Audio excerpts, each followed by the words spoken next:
오늘부터 이제 두아디라 교회를 이제 할 겁니다. 이 두아디라 교회를 하는데 참 시간이 많이 걸렸어요. 지난 한 두 달 더 되네요. 그 아시아의 7교회를 우리가 공부하면서 처음에 에베소 교회를 공부했죠. 그리고는 서머나 교회를 공부하고 또 버가모 교회를 공부했어요. 이제 네 번째 교회, 이 두아디라 교회를 하기 전에 제가 아시아 7교회와 연관되는 많은 메시지들을 전했어요. 많은 신학적으로 중요한 이슈들을, 이런 걸 기억하시면서 오늘 메시지를 같이 이제 우리가 공부하기를 바랍니다. 우선요, 이 아시아 7교회가 그 구조적인 특징이 있어요. 우리가 예전에도 공부했지만 다시 한번 간단하게 리뷰를 해요. 구조적인 특징이 첫 번째가 뭐냐면 항상 예수님께서 요한에게 자신의 정체성을 꼭 말씀하세요. 나는 어떤 분이다. 이 편지 7에서 꼭 시작을 그것부터 시작을 하세요. 그런데 그 자기의 정체성을 이렇게 들여다보면은 그 교회의 문제점이 그 정체성 속에 들어있어요.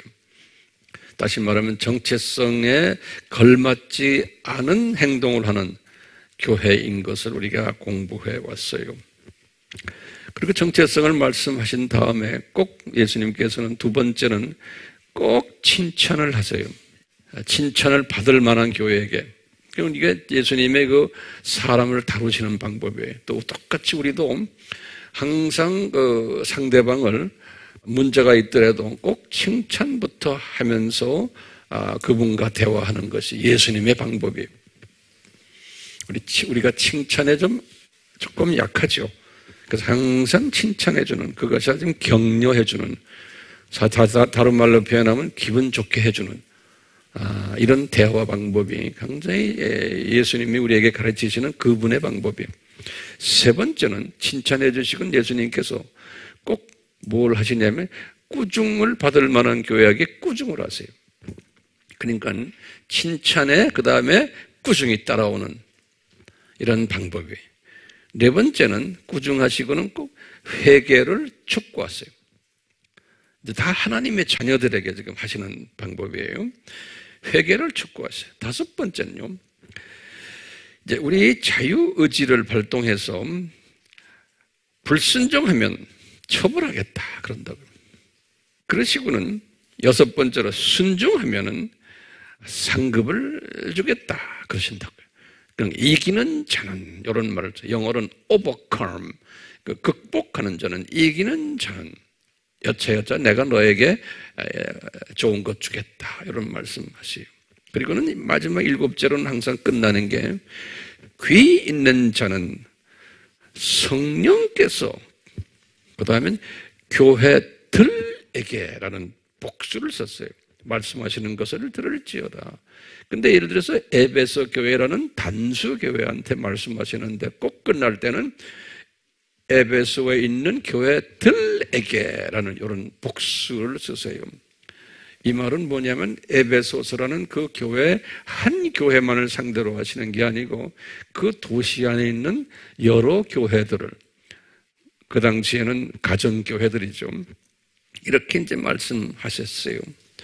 근데 이 7가지의 이 구조적 특징을 이렇게 보면요, 이 예수님이 교회 시대에 7 스타일의 교회들을 미리 다 예정하신 것을 우리가 볼 수 있어요.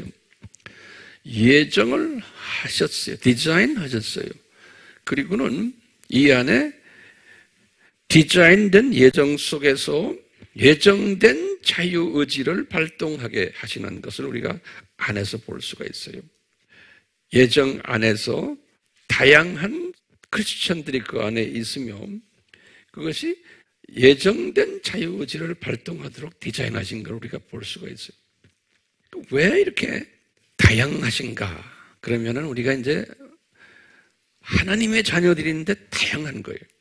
그것은 근데 우리가 쉽게 보면 하나님의 나라가 저 세상이 계층 사회구나 라는 것을 우리가 짐작을 할 수가 있어요. 근데 계층 사회에서 계급이 어떻게 설정되느냐? 예정 안에서 나의 자유의지를 어떻게 발동하느냐에 거기에 따라서 결정이 되는 거예요. 그러니까 이렇게 우리가 좀 자세히 들여다보면 이 자유의지를 발동하는 순종하는 자 또는 불순종하는 자 이런 걸 보면 이것도 디자인이 된 것 같아요. 이 깊이 우리가 들여다보면요. 근데 보면요. 이 지금 7가지의 그 구조적 특징 안에서 보면요. 또 세분화가 되어 있어요. 어떻게 세분화가 되어 있냐면요. 칭찬과 꾸중만 받은 교회가 있어요. 이 2가지를 동시에 받는 칭찬도 받고 또 꾸중받은 교회. 이 교회가 에베소, 버가모, 두아디라예요. 이 3교회예요. 에베소, 버가모, 두아디라. 이 3교회는 칭찬도 받고 꾸중도 받았어요. 이렇게 디자인하셨어요. 2번째는요. 꾸중만 들은 교회가 있어요. 이 교회는 이제 우리가 다음에 하겠지만 4대 교회. 그리고는 라오디게아 교회. 이 2 교회는 꾸중만 받았어요. 칭찬이 없어요. 3번째로는 칭찬만 받은 교회가 있어요. 꾸중이 없이. 이 2 교회는 서머나 교회하고 빌라델비아 교회예요. 우리가 이제 이런 것을 하나하나 분석해서 우리가 이렇게 보면요, 참 하나님의 깊은 오묘한 뜻이 숨겨져 있는 것을 볼 수가 있어요. 자, 그러면요, 다시 이제 제목을요, 아시아 7교회의 영적인 의미가 뭔가? 영적인 의미는요, 교회 시대예요. 다시 말하면 예수님의 초림부터 재림까지 이 시대에 최소한 7가지 스타일의 교회들이 있을 것을 미리 예언적으로 디자인하셔가지고 보여주신 거예요. 2000년 전에. 그런 교회들이 있을 것을. 이것을 가지고 신학자들이 3가지로 신학적 해석을 했다는 것을 제가 말씀드렸어요. 첫 번째 뭐냐면 세대주의적으로 해석한 신학자들이 있어요. 우리 공부했지만 다시 한번 보시면 세대주의로 해석하는 신학자들은 어떻게 해석하냐면 세대별로 해석하는 거예요. 다시 말하면요. 에베소 교회는 주후 30년에서 100년 기간의 교회들을 이야기한다. 이렇게 잘라버렸어요. 그 세대의 교회다. 서머나 교회는 100년에서 313년까지 또는 버가모 교회는 313년에서 590년까지 590년은 그레고리 1세가 첫 교황이 된 해예요. 오늘 배우는 두아디라 교회는 이 세대주의적 사람들은 어떻게 해석하냐면 590에서 1054년까지 이 1054년은 우리 알다시피 동서교회가 분리된 해. 요때, 요 기간이 교황이 이제 교황 제도가 생겨나면서 굉장히 로마 가톨릭 교회가 부패했던 기간이에요. 요 기간이. 이 기간에 엄청난 부패한 것이 교회사에 보면 있어요. 여기 두아디라 교회 기간이. 그러면 이제 그 다음에 4대 교회는 1054년에서 종교개혁까지 1517년까지를 4대 교회로 보는 거예요. 세대주의적인 해석하는 사람들은요. 그 다음에 이제 빌라델비아 교회는 종교개혁이 있는 1517년부터 1900년까지 빌라델비아 교회로 선교하는 교회로 복음주의 교회로 보고요. 그리고는 이제 7번째 라오디게아 교회는 1900년부터 이제 근대 교회, 다시 말하면 근대에 신신하게 들어와가지고 뜨겁지도 않고 차지도 않는 그러한 교회로 봐서 1900년부터 예수님의 재림까지를 라오디게아 교회로 이제 보는 이런 해석이 세대주의적 해석이다. 우리 공부했죠? 다시 이렇게 복습하니까 좋죠? 예. 우리는 무슨 동물이라고 그랬어요? 잊어버리는 동물이에요. 그러니까 여러분들 가르칠 때도 반복하고 해줘야 돼요. 그런데 두 번째 해석 방법은 비세대주의적 방법이에요. 이 비세대주의적 방법은 뭐였어요? 어느 세대나, 세대를 자르는 게 아니고 어느 세대나 또는 어느 나라나 이런 7가지의 교회들이 항상 존재해 오고 있다고 보는 거예요. 어느 시대나 어느 나라나 이런 7가지의 스타일의 교회들이 항상 존재해 오고 있다라고 보는 해석 방법이에요. 저는 이 해석 방법을 선호한다고 말했죠. 네, 그런데요, 제가 요새 와서 이제 또 고민이 생긴 게 융합적, 세 번째는 해석 방법을 제가 따르는 쪽으로 지금 가고 있어요. 이 말은 뭐냐면 세대주의적 해석과 비세대주의적 해석을 융합을 해가지고 보는 사고방식이에요. 왜냐면요, 하나님이 세대주의적 방법으로 사용하는 하나님의 종들을 보면 다 하나님이 사랑하는 사람들입니다. 또 이 비세대주의적 사람들을 보면 또 하나님이 다 사랑하는 사람들이 엄청난 영성들을 가진 분들이 많아요. 근데 어떻게 하나님이 이 사람들을 한쪽만 보게끔 하셨나? 여기에 대한 고민이 있는 거예요. 예. 그래서 서로가 다퉈요. 이것 때문에. 예. 근데 가만히 보니까 예수님의 입장에서 딱 보니까 너희들 나 사랑한다. 너희들이 지금 한쪽 눈만 떴으니까 이렇게만 보이잖아. 두 눈 다 떠봐라. 그러면 니네들 그 합하면 기가 막힌 이제 종합 작품이 나온다. 이런 생각이 딱 저에게 떠오르는 거예요. 그래서 저는 어떤 방법을 쓴다고요? 이 두 개를 잘 융합하는 융합적 방법을. 우리 아미 식구들도 눈을 그렇게 융합적 방법으로 보세요. 그러면 우리가 지금 오늘 공부하는 두아디라 교회를 딱 보면은 이 두아디라 교회를 우리가 어떻게 봐야 돼요? 아하, 세대주의적으로 보면 어떻게 봐요? 두아디라가 어떻게 됐어요? 교황이 임명되고는 그 다음에 동서교회가 분리된 1054년 이 기간의 교회로 보는 거예요. 세대주의적으로 보면. 그러니까 아주 부패한 교회 지도자들이 부패한 시기에 이런 시각으로도 이제 우리가 두아디라 교회를 이제 앞으로 지금 오늘 공부할 거예요. 굉장히 깊은 걸 공부할 거예요, 오늘이요. 이렇게도 이제 보면서 또 뭐예요? 어느 시대나 지금 오늘날 이 시대에도 전 세계 각 나라마다 두아디라 교회 스타일이 존재한다라고 또 보는 거예요. 이 비세대주의적 개념이죠. 그러니까요, 우리는 지금 이 두 개를 예를 들면 우리 나라 안에도 이런 그 두아디라 교회가 있는 거예요.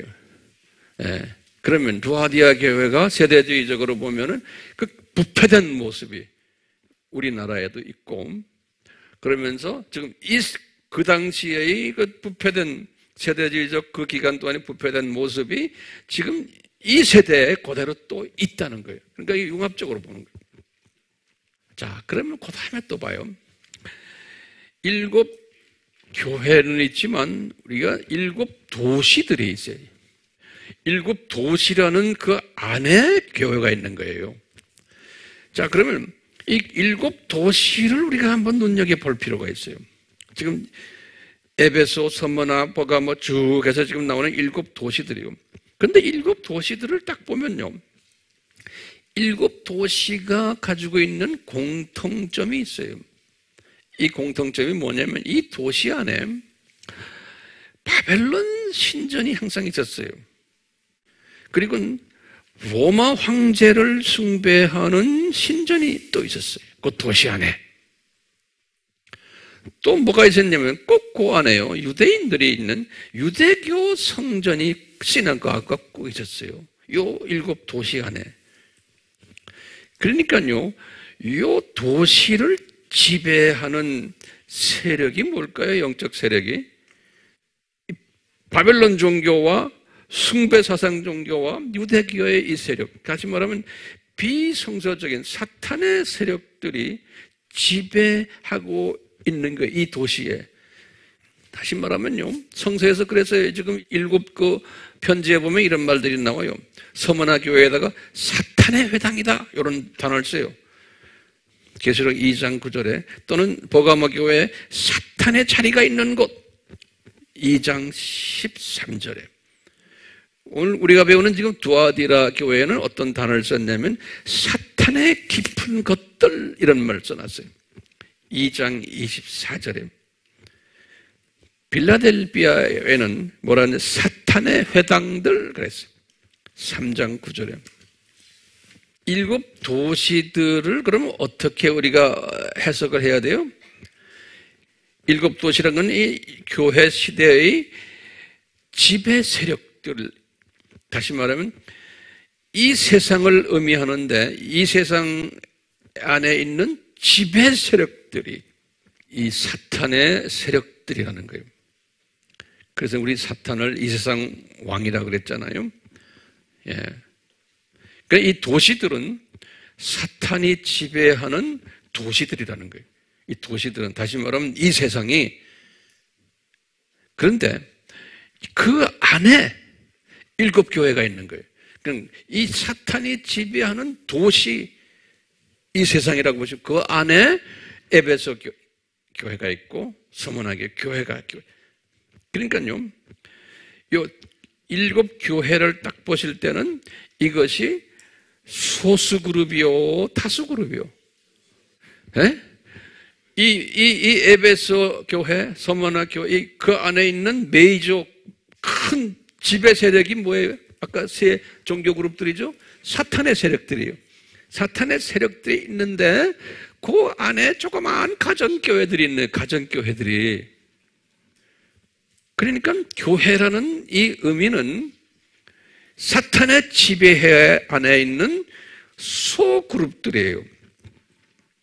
다시 말하면 이질적 그룹들이에요. 교회라는 것은 비주류 그룹들이, 이 소외된 그룹들이, 또는 핍박과 미움받는 그룹들이, 나그네 그룹들이, 주류가 아니에요. 요 사람들이, 요 크리스찬들이 불리움 받아가지고 모여서 예배드리는 요 모임을 에클레시아, 교회라 그러는 거예요. 근데 그 사람들은 아주 소수예요. 근데 요 소수가 모여있는 요 교회를 이제 크게 셋으로 구분한 거예요. 아까 봤지만 칭찬과 꾸중을 하는 교회가 있어요. 요런 교회인데, 요 조그만 안에 크리스찬들이 모임인데도 에베소, 버가모, 두아디라 아까 했죠? 꾸중만 받는 또 교회가 있는 거예요. 같은 교회인데 요 조그만 소수 그룹들인데요, 칭찬 없이 사대나 라오디게아, 또는 꾸중이 전혀 없는 칭찬만 받는 교회도 있었잖아요. 이렇게 지금 되어 있는 거예요. 자, 그러면 우리 지난 시간에 제가 이런 이야기 했어요. 이 아시아의 7 교회 스토리가 예정적 스토리인가, 또는 알미니안적, 다시 말하면 자유의지적 스토리인가, 이렇게 한번 우리가 질문을 던져봤어요, 지난 시간에. 그러니까 우리가 뭐라고 대답이 됐어요? 예? 예정적 큰 틀 안에서 조그만 바퀴들이 돌아가는, 작은 바퀴들이 돌아가는 자유의지적, 알메니안적 스토리다. 그러니까 예정적 큰 바퀴 안에서 조그만 바퀴들이 그 안에서 서로가 물려가지고 이렇게 돌아가는 거예요. 네. 근데 이 조그만 바퀴들이 서로가 사이즈가 다르고 모양이 다르고 기능이 다른 거예요. 이 조그만 바퀴들이, 저는 이 예정이라는 큰 틀을 이루기 위해서 이 조그만 바퀴들이 열심히 돌아가는 거예요. 그러니까 지금 우리나라의 모든 이 역사들도 좀 이런 시각으로 우리가 지금 보는 거야. 지금 현재 지금 일어나는 모든 일들을. 이 역동적 관계성이라고 그럴까요? 요 큰 바퀴와 그 속에 깔려있는 조그만 바퀴들이 서로가 이렇게 관계를 맺어가면서 연계가 되어 있어요. 쭉 가는 거예요. 자, 그러면 이제 이런 서론적인 측면을 먼저 보시고는, 자, 그러면 두아디라 교회에 대해서 우리가 좀 한번 봅시다. 이 두아디라라는 그 도시는 어떤 도시인가? 제가 이렇게 문헌들을 살펴보니까요, 이 두아디라라는 이 도시가요, 언제 두아디라라는 이름이 나왔냐면요, 주전 290년에 이 이름이 나왔다. 그래서요, 그 문헌에는 그랬어요. 셀루커스 1세라고요. 이 사람이 이제 311년에서 280년까지 주전 분인데요. 이 알렉산더 대왕이 330이거든요. 주전. 이때 셀루커스 1세가 자신의 딸 이름을 지어줬는데 그 딸 이름을 가지고서 이 도시 이름을 지은 거예요. 디아테리아라, 여자 이름이에요. 근데 요 마을이, 요 도시가 디아테리아가 되기 전에 있었던 이름이 있어요. 그래서 내가 이 문헌, 저 문헌을 쭉 보니까 딱 한 문헌에서 뭐가 나오냐면요, 전에 있었던 이름이 뭐였냐면 세미라미스였다는 거예요. 기가 막히게요. 세미라미스 알죠? 바벨론 종교의 여신 세미라미스. 그러니까 이 도시는 여자와 관계되는 도시예요. 이 바벨론 종교와 연계된 도시. 그래서 이제 이 나중에 보지만 이게 영적 음녀가 있었던 도시예요. 그래서 이 도시에 이제 우리 나중에 공부할 거예요. 이세벨이라고, 이세벨의 영이 있었던 도시. 근데 이 도시가 7교회 중에서 그 문헌에 보니까요, 가장 조그마한 도시래요. 이 도시가 7교회 중에서는. 그리고는 이 도시도 직물 공장이 있었어요. 염색 공장도 있고 그 사업이 번성했는데, 우리 알다시피 사도행전 16장 14절에 그 유명한 빌립보에 가서 장사했던 여기 두아디라 출신인 누구예요? 루디아. 여자, 이분도 여자예요. 그러니까 여기 다 여자하고 관계 있어요. 그리고는 7교회를 쭉 이렇게 보면요, 이 두아디라 교회가, 오늘 지금 우리가 공부하는 두아디라 교회가 가장 절수가 많아요. 가장 긴 편지예요. 12절이 있어요. 신기하게도. 왜냐하면 이 교회 공부가 굉장히 중요하기 때문에 그래요. 그러니까 가장 절수가 많아요. 12절이. 참고로 에베소는 7절밖에 없어요. 에베소는.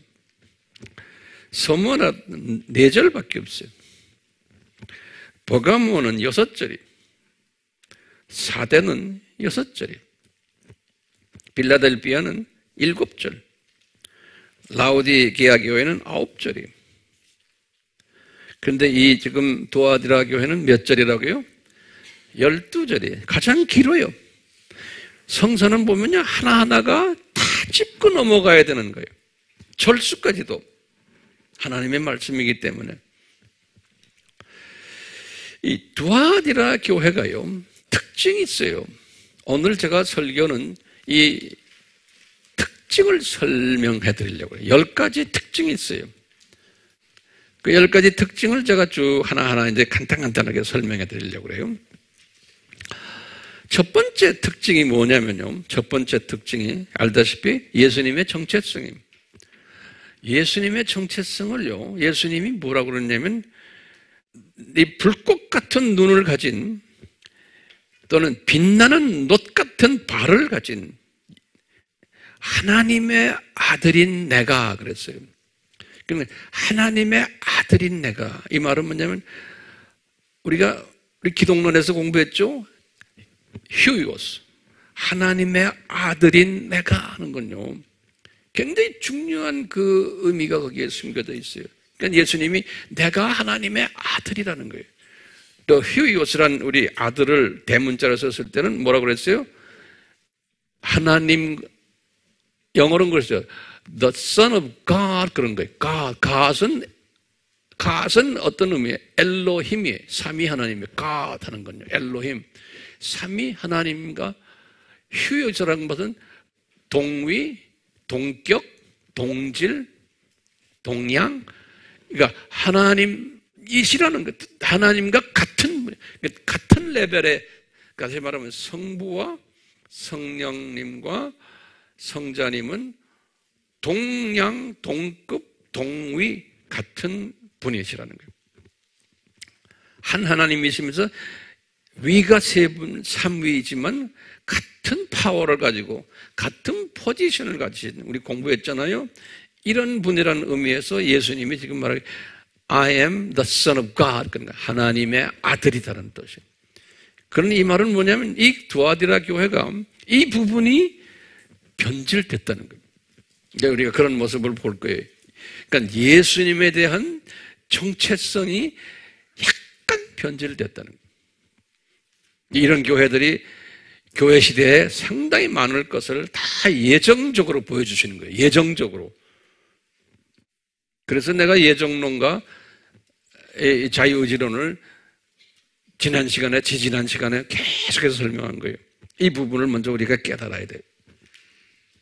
그러니까 첫째 특징은 예수님이 하나님의 아들이시다라는 거예요.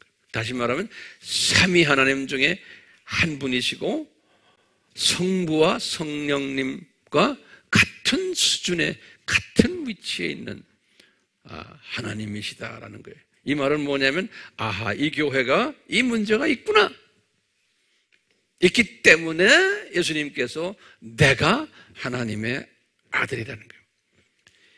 그런데 예수님이 내 눈은 불꽃 같고, 그러면 심판하시는 하나님이 예수님이 이것을 불꽃 같은 눈으로 내가 너희 교회를 보고 있다는 거예요. 이 문제를 너희들이 잘못 알고 있는 교인들아, 이 말이에요. 빛나는 놋 같은 발이라고 그랬어요. 이건 다 심판하시는 거예요. 발로 그냥 꽉 짓밟아버리는 거예요. 이렇게 믿지 않는 분들은. 네, 이런 의미가 숨겨져 있어요. 두 번째 특징은요, 칭찬과 꾸중을 함께 받은 교회. 이 교회가 칭찬과 꾸중을. 그러면요, 무슨 칭찬을 받으셨나? 이 교회가 2장 19절에 보면요, 뭐라 그랬냐면 내가 내 행위와 사랑과 봉사와 믿음과 내 인내와 내 행위를 아노니, 불꽃 같은 눈으로 보고 계시더니 아노니, 그 다음에 말이 중요한 말이 있어요. 나중 행위가 처음 행위보다 많도다 그랬어요. 많도다라는, 나중 행위가 처음 행위보다 많도다. 이게 해석이 굉장히 힘든 부분이에요. 나중 행위는 뭐고 처음 행위는 뭔가? 이 말은 무슨 말이냐면 이 교회는, 교회가 시작할 때는 아주 소박하게 시작을 했어요. 적은 교인 가지고 낮은 겸손한 마음으로, 순수한 마음으로 시작을 했는데 이 교회가 급속도로 성장해서 나중 행위가 더 많다는 거예요. 다시 말하면 교인들이 많아졌다는 거예요. 교회가 성장되었다라고 우리가 해석을 할 수 있어요. 그건 이 교회가 괜찮은 교회로, 숫자가 많아진 교회로, 소위 성공한 교회로 성장된 모습으로 우리가 해석을 해요. 근데 이 교회를 딱 보면요, 우리가 에베소 교회하고 딱 반대예요. 에베소 교회는 어떤 교회였어요? 뭐가 문제 있었어요? 이 교회는 처음 시작이 괜찮았어요. 전통이 있고 역사가 있고 교단이 있고 교리가 있고 신학적 자랑을 하고, 그래서 이분들은 첫 행위는 굉장히 컸는데 가면서 뭐가 있었냐? 첫사랑을 잊어버린 교회예요. 그러니까 가면서 적어진 교회예요. 이 교회는, 이 에베소 교회와 이 교회는 반대적인 의미를 가진 교회예요. 그런 부분에서 칭찬한 거예요. 교회 성장을 했다. 나중 행위가 더 커졌다. 칭찬했는데 세 번째 특징은요, 꾸중을 하는 거예요. 이런 성장한 교회를 놓고 이제 20절과 21절에 2장 꾸중을 해요. 꾸중이 뭐냐면요, 20절에 그랬어요. 자칭 여선지자라고 하는 자칭이라는 말을 썼어요. 이세벨이라는 여자를 용납했다는 거예요. 이 교회가 용납했다는 거예요. 교회가요. 그녀가 내 종들을, 내 예수님의 종들이에요. 그 교회 안에는 예수님의 종들이 있는데 내 종들을 가르쳤다는 거예요. 그러니까 이 여자분이 티칭을 잘하는 모양이에요. 가르치고 거기에서 끝난 게 아니고 유혹을 하여 행음하게 하고, 영적 행음이에요. 그 다음에 우상에게 바친 제물을 먹게 했기 때문이다, 이렇게 말했어요. 여기다 현재형으로 되어 있어요. 다시 말하면 과거 2000년 동안 항상 현재형으로 되어 있는 거예요. 그런 교회들. 그런데 네 번째 특징은 뭐냐면요, 그녀가 회개하지를 않았다는 거예요. 이 그녀가 누굽니까? 이세벨이 여자 지도자예요.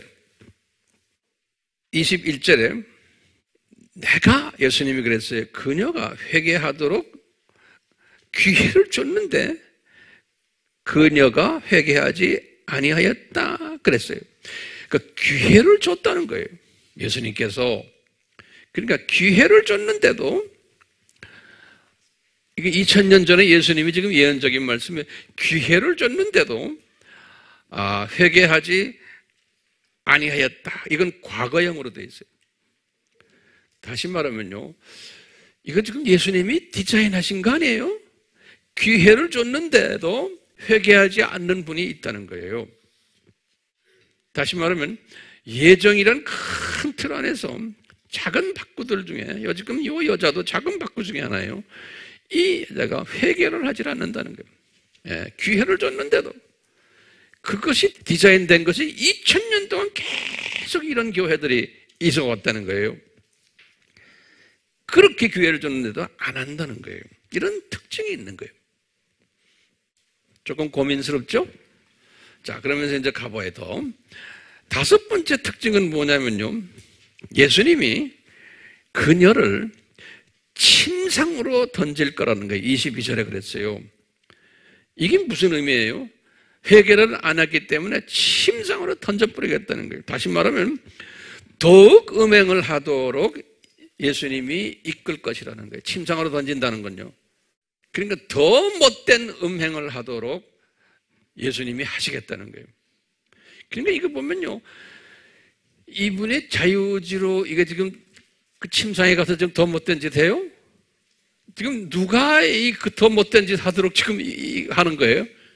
예수님이, 내가 그 여자가 음행을 더 하도록 침상으로 던져버리겠다는 거예요. 그러니까 여기 자유의지가 있어요?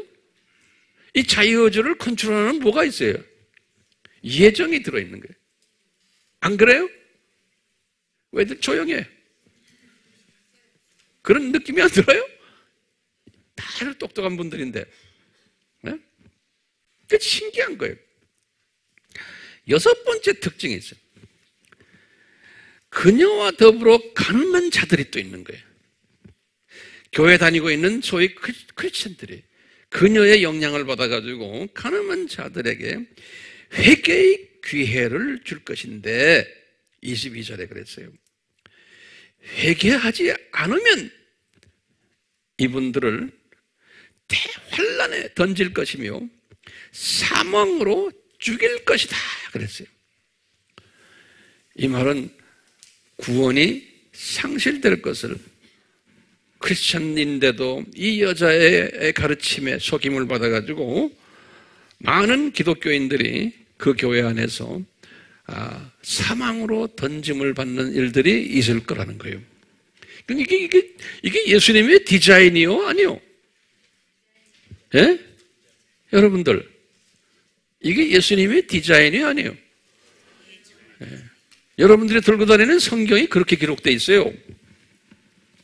7번째 특징을 보면요. 교회 다니고 있는 이 사람들이 이세벨의 영의 속임을 받아가지고 이 사탄의 깊은 것들의 속임을 받아서, 다시 말하면 24절에 그랬어요. 이분들이 어떤 반응을 보이는가가 이제 특징이에요. 23절에 보면요. 이분들이 한번 이세벨의 그 속임을 받은 자들은, 가르침을 받은 자들은 23절에 회개할 기회를 주어도 회개를 하지 않는다는 거예요. 이런 속임을 받는 자들이 이 두아디라 교회에 많다는 거예요. 자, 8번째 특징은요. 이런 사람들, 8번째 특징이요. 24절이에요. 24절을 보면 이 교회 안에 이세벨의 영의 영향을 받은 사탄의 깊은 것들을 알지 못하는 자들이 있다는 거예요. 다시 말하면 이세벨의 그 영향 속에서 이세벨의 가르침에 영향받지 않은 사람들이 있다는 거예요. 그런데 여기 성경의 해석이 굉장히 중요한데, 여기서요. 여러분들이 가지고 있는 성경 한번 보세요. 이 굉장히 중요한 단어가 있는데 그 단어를 한국 킹 제임스 성경이라고 했죠. 근데 이것도 지금 굉장히 심각하게 잘못 번역을 했어요. 킹 제임스 거기 보면 많은 사람들이란 말을 써요. 많은 사람들. 많은 사람들이 영향받지 않은 사람들이 많다라고 써 있어요. 그런데 원어를 보면 호소스라고 그랬어요. 호소스란 말은 뭐냐면 얼마 되지 않는다라는 그런 말이에요. 얼마 되지 않는다. 예. 얼마 정도 그런 말이에요. 소스라는 말이에요. 호소스라는 단어가요. 그런데 이 킹제임스 여기서는 많다라고 써놨어요. 네, 반대로. 그런데 나머지 그 성경들은요, 우리 NIV들도 똑같이 남은 조그마한 사람들, 또는 스코필드 바이블을 제가 또 한번 들여다보니 거기도 나머지의 좀 저 소수의 사람들.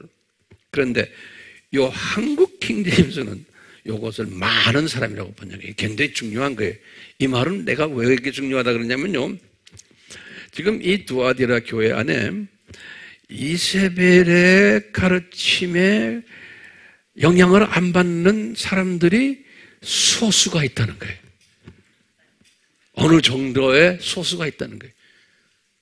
근데 그걸 지금 많다고 해놨으니까 그게 말이 됩니까? 안 되는 거예요. 큰일 나는 소리예요. 그래서 제가 원어를 지금 설명해 주는 거예요. 원어가 뭐로 돼 있어요? 호소스라고, 호소스. 자, 왜냐면요, 이 두아디라 교회는 지금 교인이 많은 숫자예요. 많은 숫자인데, 아까 그랬죠? 교인이 많다고요? 나중에 더 많다고 그랬죠? 그러니까 교회가 발전된 교회예요. 그래서 성장한 교회예요. 성장한 교회인데 이 안에 대부분이 지금 누구의 영향을 받았다? 이세벨의 영향을 받은 거예요. 그런데 이세벨의 그 영향을 받지 않는 소수의 무리가 있다는 거예요. 요 사람들에게는, 거기다 지금 24절에 그랬어요. 이들에게는 어떠한 다른 짐도 지우지 아니하겠노라 그랬어요. 그러니까 이세벨의 영, 사탄의 깊은 것들을 그분들에게는 어깨에다 올려놓지 않겠다는 거예요. 다시 말하면 이게 굉장히 중요한 개념이에요. 이 소수들은 다시 말하면 우리가 남은 자들이라고 그러지 않습니까? 남은 자들에게는 이세벨의 영향에 들어가지 않도록 주님이 딱 보호하겠다는 거예요. 이게 예정적이면서 뭐예요? 하나님의 의지가 거기 있는 거예요. 아무리 할래도 이 사람들은 보호를 받는 거예요. 참 신기하죠? 예? 지금 보세요. 이런 두아디라 교회 같은 교회가요, 과거 2000년 동안에 항상 있어 왔어요. 오늘날은 더 심해요.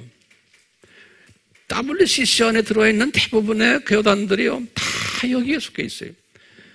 우리나라도요, 지금요, 이세벨의 이 영에 속해가지고 WCC에 다 들어가 버린 거예요. 우리나라 교회들인데. 그래가지고요, 교회들은 커요.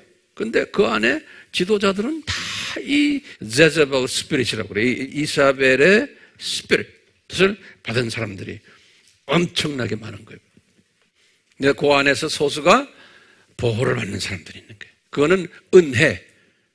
그렇죠? 은혜로 보호받는 사람들이 있다는 거예요. 그러면서요, 9번째 특징이 뭐냐면요, 이 25절에 은혜로서 보호를 받은 사람들에게 당부하는 것이 있어요.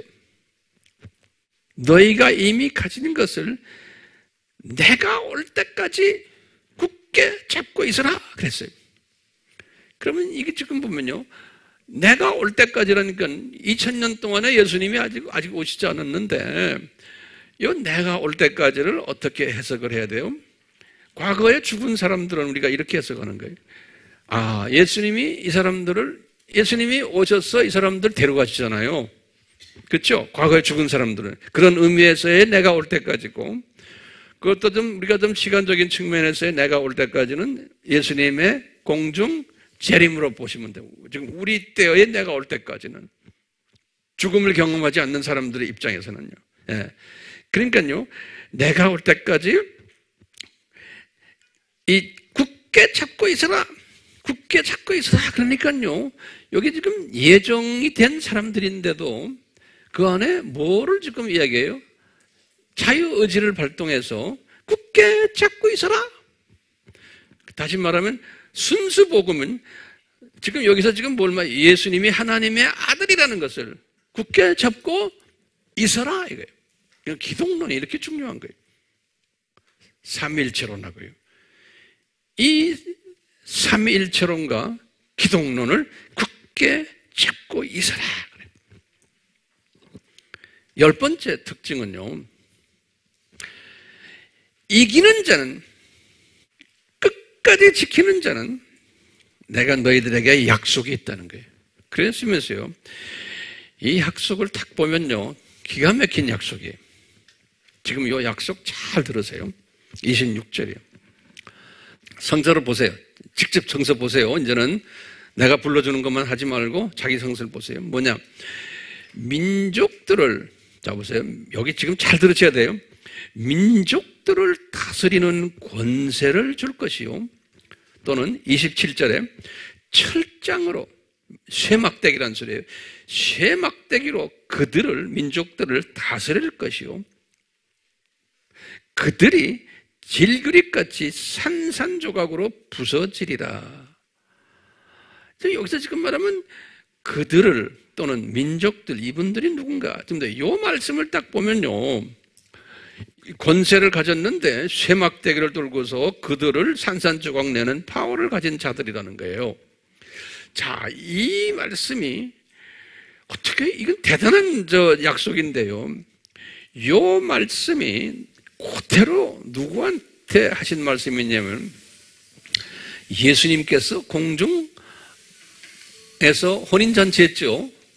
예수님께서 이제 혼인잔치를 계시록 19장 11절에서 16절에 했어요. 혼인잔치를. 계시록 19장 11절에서 16절에 혼인잔치를 마치시고는 이분이 지상으로 재림하는 거예요. 계시록 지상 재림이 이제 쭉 이제 나오는데요. 이제 지상으로 재림하면서요. 19장 11절에서 16절은 지상 재림 장면이에요. 지상으로 재림을 하시면서 요 말씀을 그대로 요한이 기록했어요. 예수님이 민족들을 다스리는 권세를 가지고 내려오신다는 거예요. 그 다음에 철창으로 그들을 다스리며 그들의 질그릇같이 산산조각 내시겠다고 하시면서 예수님이 지금 이런 분이시라는 것을 설명하면서 요한이 계시록 19장 11절에서 16절에 그러면서 너희들에게 새벽불을 주리라 그랬어요. 이 새벽불은 예수님이거든요. 계시록 22장 16절에 오늘 마지막 말씀이 새벽불을 줄이라. 다시 말하면 너희들이 민족을 다스리는 권세를 가지고 철장으로 그들을 가지고 질그릇까지 부수는 이런 약속을 내가지고 너희들에게 새벽불을 줄이라. 이렇게 말씀하시고는 두아디라 교회의 말씀을 끝냈어요. 자, 그러면은 도대체 왜 예수님이 공중에서 지상으로 재림할 때 그 모습을 이 사람들에게 준다 그랬을까?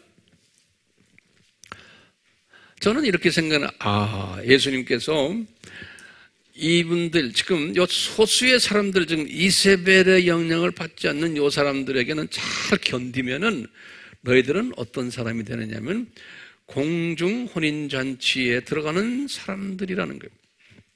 그래가지고는 예수님이 지상에서 내려오실 때 같이 내려오는 그 팀들이라는 거예요. 예, 내려오는 팀들이에요. 공중 혼인잔치에 참여했다가 내려오는 지상 재림 때 예수님과 함께 내려오는 팀으로 너희들이 복을 받겠다는 거예요. 이 내려온 팀들은 어떻게 돼요? 내려온 팀들은 천년왕국 때 왕같이 되죠. 그 다음에 저 세상에서도 왕같은 존재들이에요. 우리 다 공부했어요. 그러니까 이 두아디라 교회가 대부분의 교인들은 구원을 잊어버린 사람들이에요. 누구 때문에요? 이세벨의 가르침 때문에. 그런데 거기에 소수가 은혜로 그 안에 남겨져 있다는 거예요. 이 사람들은 굉장히 그 교회 안에서 믿음 생활을 힘들게 할 사람들이에요. 그러니까 거기에 대한 대가가 있는 거예요. 어떤 대가를 주시겠다고 꼭 붙잡고 있으면 공중 혼인잔치에 참여하는 예수님의 신부가 되는, 나중에 천년왕국 때 왕같은 제사장이 되는 높은 계층에 있는 사람들이 되겠다고 지금 말씀하시는 거예요. 자, 그러면 이 자칭 선지자라고 하는 이세벨은 누구인가요? 이게 중요한 말씀들이에요. 지금부터 이제 본론적이면서 결론적인 말씀을 제가 드리려고 그래요. 도대체 이세벨은 누군가?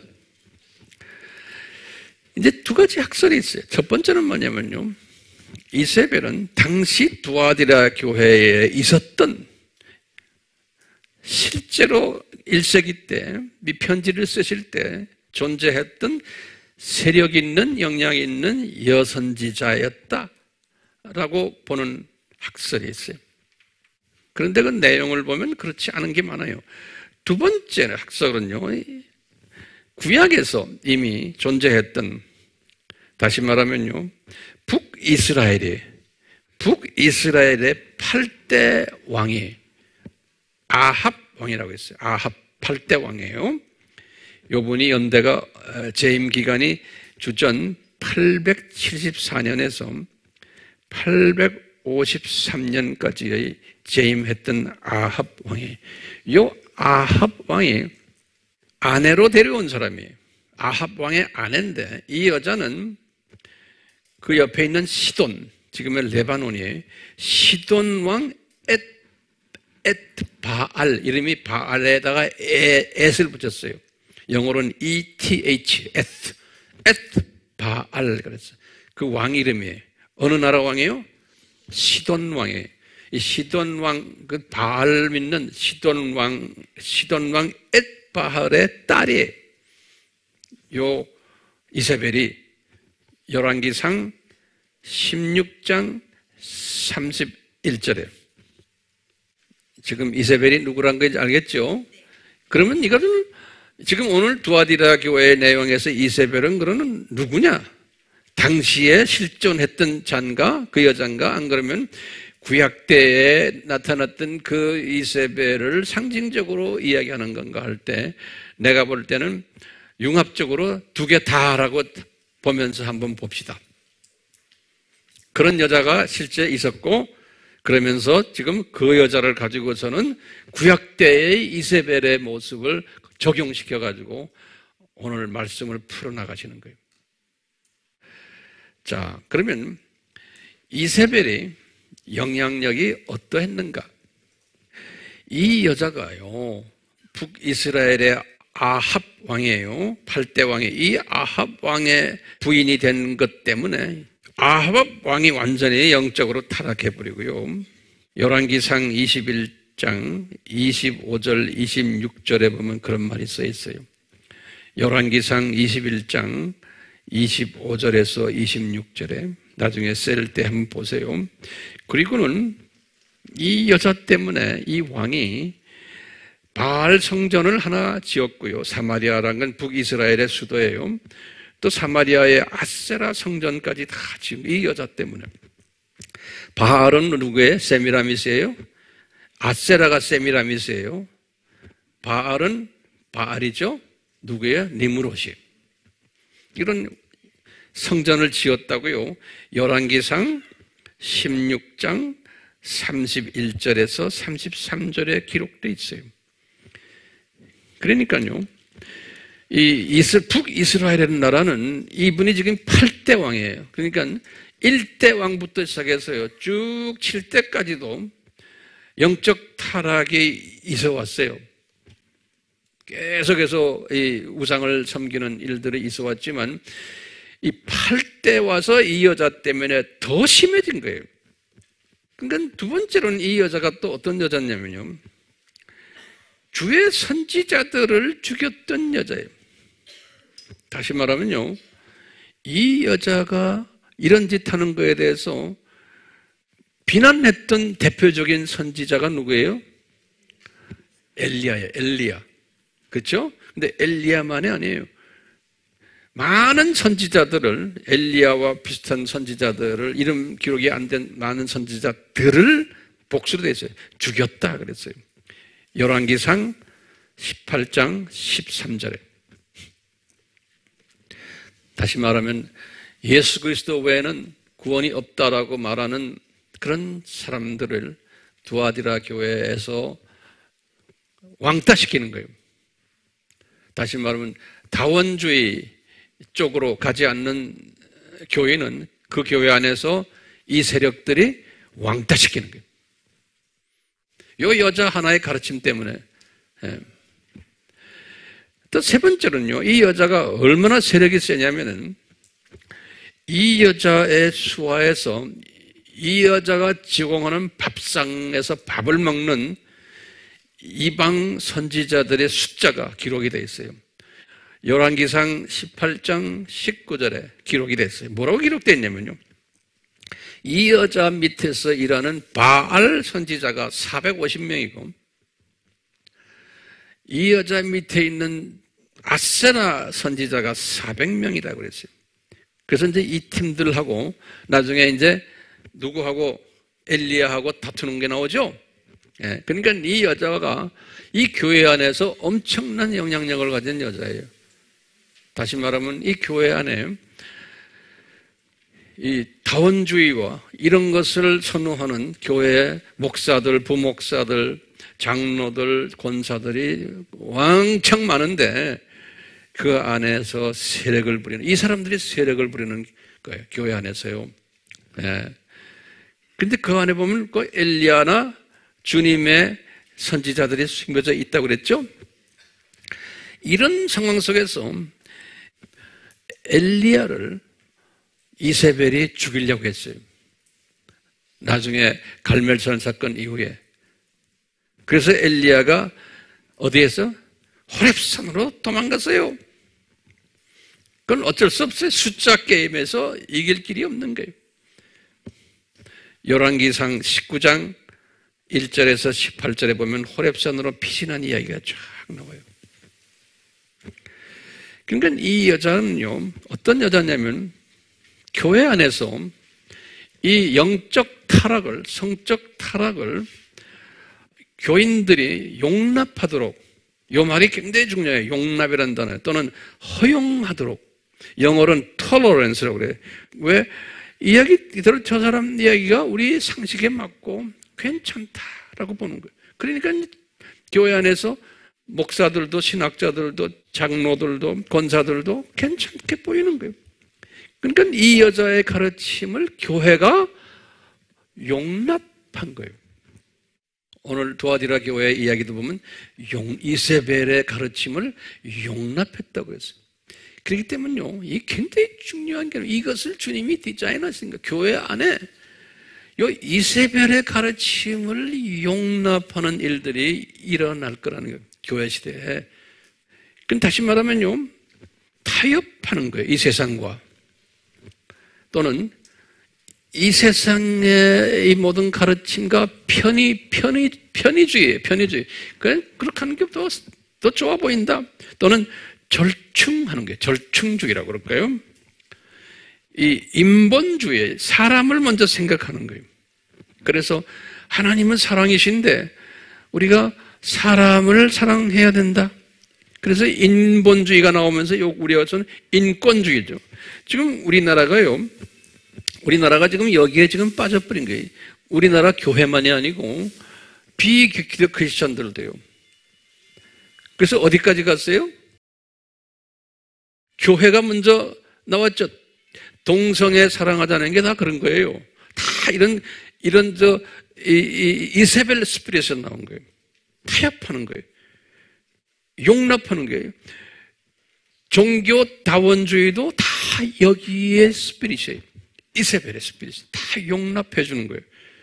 그러면서 무슨 주의가 있냐면, 이게 소위 말하면 포스트 모더니즘, 다시 말하면 이게 뭐냐면요, 절대 사상을 없애버리고 상대적 사상으로 만드는 거예요. 이 절대 사상이라는 건 뭐냐면, 진리가 있으면 그 진리와 타협을 하지 않는, 진리는 진리야. 그런데 진리를 상대화시켜 버리는 거예요. 그럴 수도 있고, 이렇게 보면 이게 진리고, 이렇게 보면 아닐 수도 있고, 이렇게 보면 그렇게 상대적으로 보는 거예요. 그래서 예수 그리스도를 보는 것도 상대화시켜 버리는 거예요. 타 종교도 그런 예수가 있다라고 보는 거예요. 그래서 여기 이제 우리가 쓰는 절대 사상, 영어로는 절대 사상을 뭐라고 그래요? absolutism 그래요. absolutism. 이 상대 사상을 뭐라고 해요? 영어로는 relativism. relativism. 이것이 지금 우리나라도 전 세계가 지금 만연돼 있어요. 자, 이세벨의 그 용납주의 사상 때문에 아합 왕도 아주 그냥 형편없는 왕이 되어버리고, 그 아합 때문에, 아합이 8대라고 그랬잖아요. 9대 왕이 누구였냐면 아합의 아들이에요. 이세벨과 사이에서 나온 아들이에요. 아하시아예요. 이 왕도 형편없이 되어버렸어요. 10대 왕도 똑같이 아합과 이세벨의 아들이에요. 요람이라고 해요.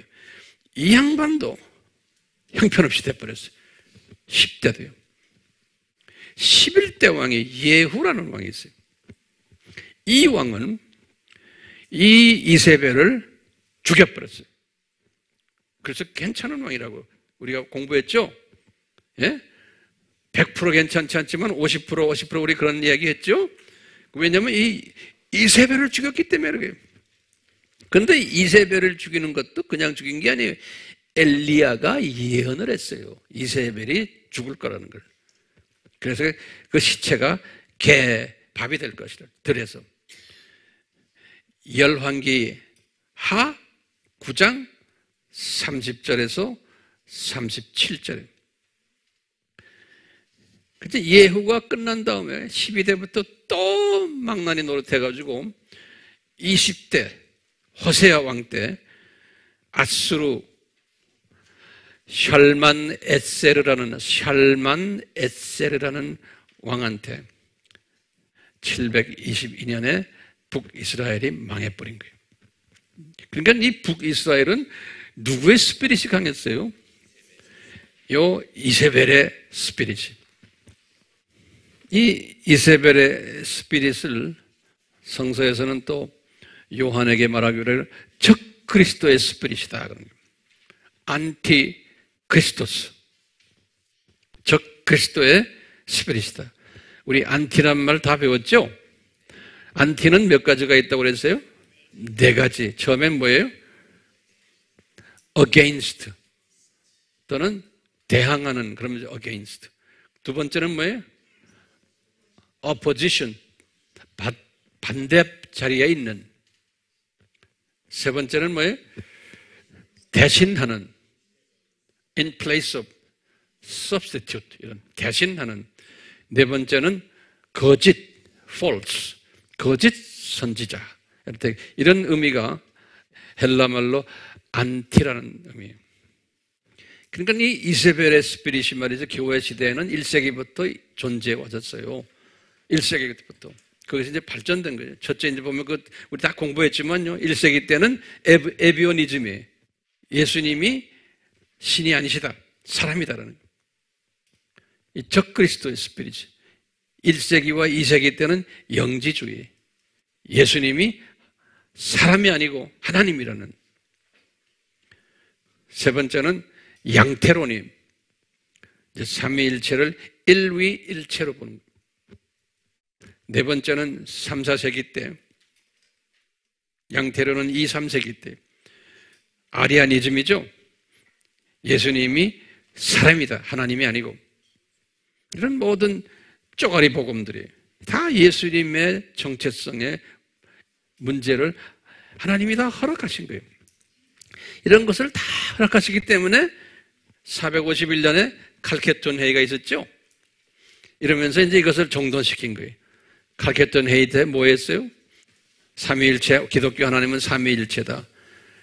그리고는 성령론도 다 확인하고 확립하고, 그 다음에 예수님 100% 하나님이시다, 또 100% 사람이시다, 이런 걸 다 확인한 것이 451년에 칼케톤 공의회. 이거 우리 꼭 알아두셔야 돼요. 우리가 공부 많이 했어요. 그러면서 또 이세벨의 스피릿이 들어간 게 칼케톤 공의회에서 뭐예요? 마리아 학설이에요. 성인 숭배주의. 그래가지고는 칼케톤 회의 451년부터 종교회의가 있는, 종교개혁이 있는 1517년 약간 1000년 동안 이 마리아 숭배 사상, 성인 숭배 사상, 연옥 사상, 이런 것들이 쫙 들어왔어요. 그리고는 종교개혁이 있은 후부터 서서히 또 이 이세벨 사상들이 개신교 안에 또 들어오기 시작합니다. 그래갖고 이제는 진보 사상이 들어오다가 나중에는 어떻게 됐어요? 종교다원주의까지 이렇게 들어오게 된 거예요.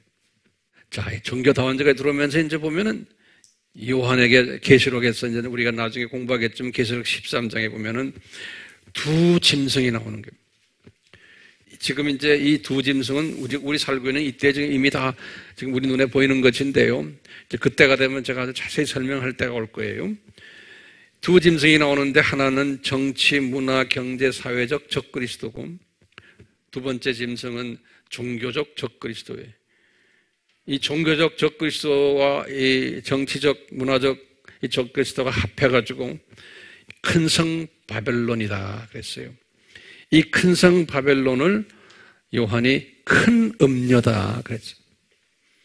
그러니까 이 이세벨 사상이 발전돼가지고 나중에 예수님의 이 재림 직전에 이것이 이 세상을 점령할 것을 미리 다 예언하시고 디자인하신 거예요. 이것을 우리가 두아디라 교회를 보면서 알 수가 있는 거예요.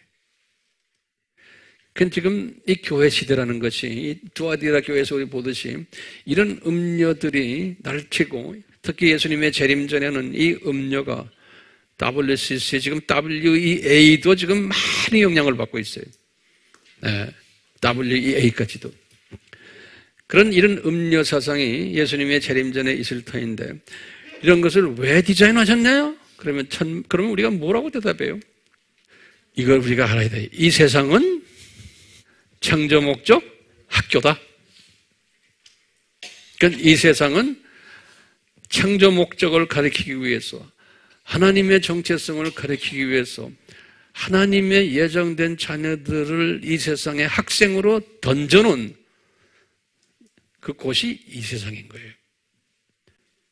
그렇기 때문에 학생들은 이 하나님의 이 정체성을 공부해야 돼요.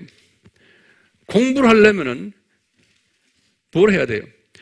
탄산가스를, 이 이세벨 사상을 잔뜩 집어넣어 줘야지만 진짜 공기의 중요성을, 산소의 중요성을 깨닫게 되는 거예요. 그러니까 우리가 살고 있는 이 세상은 점점 더 탄산가스가 많아져서 이 이스벨, 이 제제벨, 이 스피릿이 점점 더 많아지게 되어 있는 거예요. 오늘 두아데라 교회를 봐도 그러는 거예요. 그러면서 그 안에 소수의 하나님의 자녀들이 숨겨져 있고 남겨져 있다는 거예요. 너희들 그런 사람이 되라 그러는 거예요. 그래서 바울이 이것을 깨달았잖아요. 바울이 그랬어요. 우리 잘 아는 전신갑주를 입어라 말할 때 에베소서 6장 12절부터 10절에 바울이 뭐라고 그랬어요? 우리가 지금 싸움하는 것은, 바울이 지금 싸움하는 것은, 이 선교를 다니면서 많이 가르치는 것은 뭐라고 그랬어요? 혈과 육에 대한 싸움이 아니라는 거예요. 우리는 학생들은 지금 우리가 지금 여기서 싸움하는 것은, 이 세상 사는 싸움이 뭐라고 그랬어요?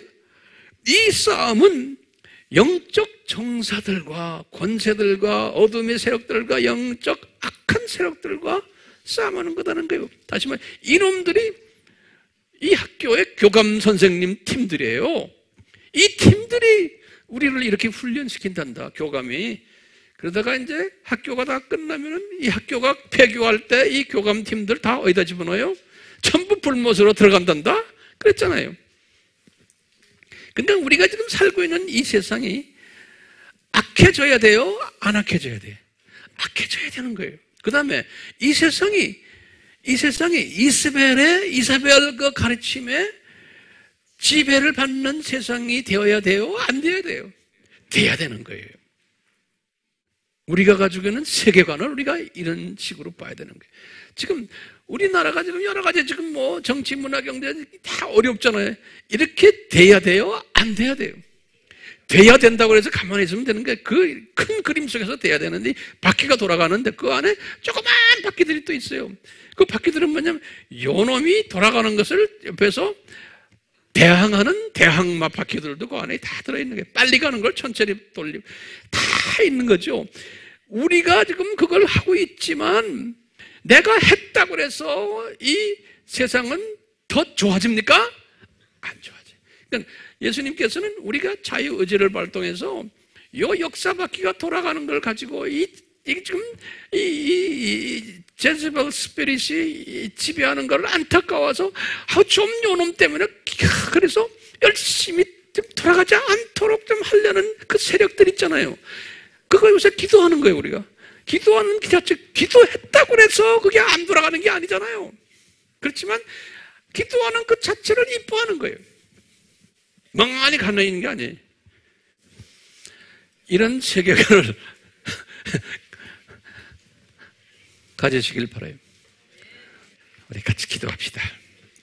하나님 아버지, 오늘 두아디라 교회의 모습을 보여주시고 그 속에 깔려있는 예수님의 심정을 우리가 섭렵했습니다. 바랍기는 우리에게 예수님의 그 큰 세계관을 볼 수 있는 그러한 시각을 날로 더해 주시고, 그래서 이 세상을 보는 시각이 남달리 큰 바퀴 안에서 조그마한 바퀴들이 돌아가는 걸 보며 그 안에서 주님께 영광 드리고 주님의 뜻을 찾는, 그러면서 그 안에서 내가 할 일이 무엇인지를 깨닫는 그러한 지혜자가 되도록 은혜 베풀어 주시옵소서. 예수님의 이름으로 기도드리옵나이다. 아멘. 지금 이 시간은 우리 예수 그리스도의 무한하신 은혜와 하나님 아버지의 극진하신 사랑하심과 성령님의 계속적으로 만지심이 우리를 떠나지 않기를 축원하옵나이다. 아멘.